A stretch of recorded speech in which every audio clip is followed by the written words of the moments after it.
Hey sushi lovers, thanks for checking back for another video, and if this is your first time on this channel, please hit that subscribe button for more upcoming new videos.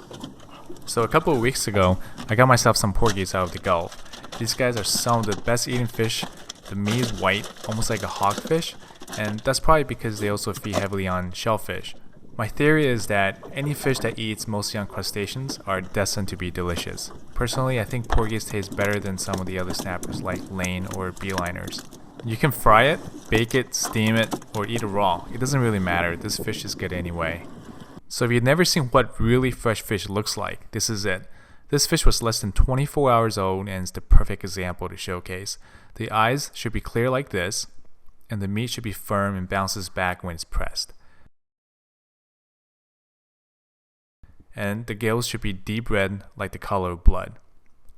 Lastly, fresh fish should have a clear, glossy glow on the surface. In other words, it should be shiny. All four factors are really important and should be thought about when buying.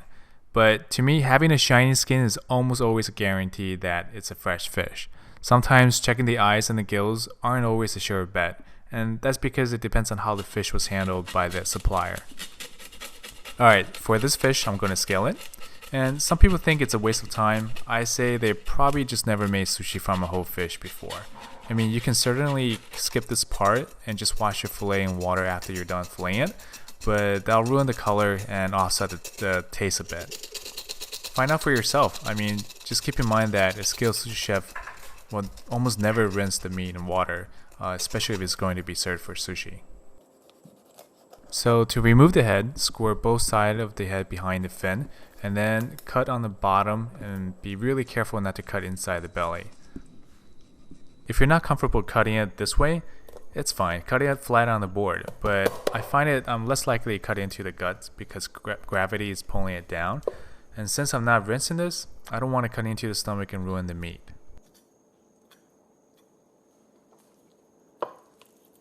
So if you did this right, everything inside the cavity will come out clean like this.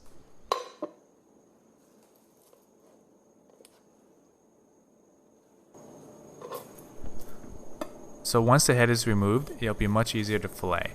Just score the back side first and slowly work your way along the bone.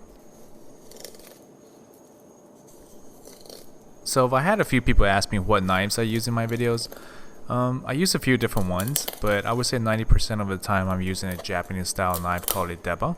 It's not flexible like your typical Western fillet knives, but the extra weight of the steel makes cutting through bones a real breeze. It's very versatile for home use too. I mean, I can cut fish, pork, or even chicken if I wanted to. But I usually advocate people to use whatever knife they're comfortable with, as long as they know how to use it. I mean, there's really no rule on a style of knife that you have to use to make sushi with. The only rule is to have a sharp knife. Even a regular chef knife will do the job as long as it's sharp. But, I mean, if you really want to make sushi every weekend, then yeah, invest in a mid-level knife because it's going to last you a lifetime. It's going to make the job a lot easier too.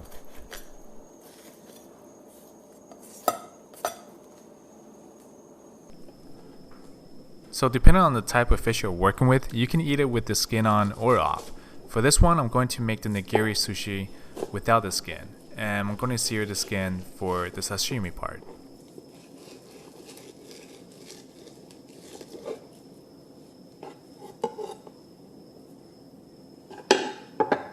Sometimes with smaller fish, you can leave the skin on, but you gotta torch it or flash it with boiling water, or else it's going to be like chewing gum.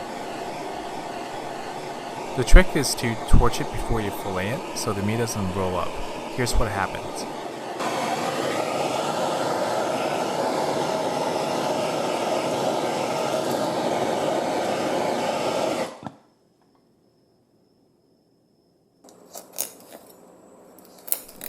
So this is the side that I previously torched on, and if you'll notice, the fillet sits nice and flat on the cutting board. It doesn't roll up like the previous video you saw.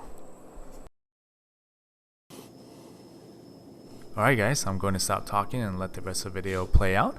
As always, thanks for watching, and if this is your first time seeing one of my videos, I hope you enjoyed it, and please subscribe for more. Thanks.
Hey guys, I just want to take a minute and thank all my early subscribers for watching my videos. And if this is your first time stumbling onto my channel, I hope you enjoy what you see and subscribe for more. Also, if you have any questions or suggestions, please leave them down below and I'll try to get to them as fast as I can. Alright guys, thanks for watching.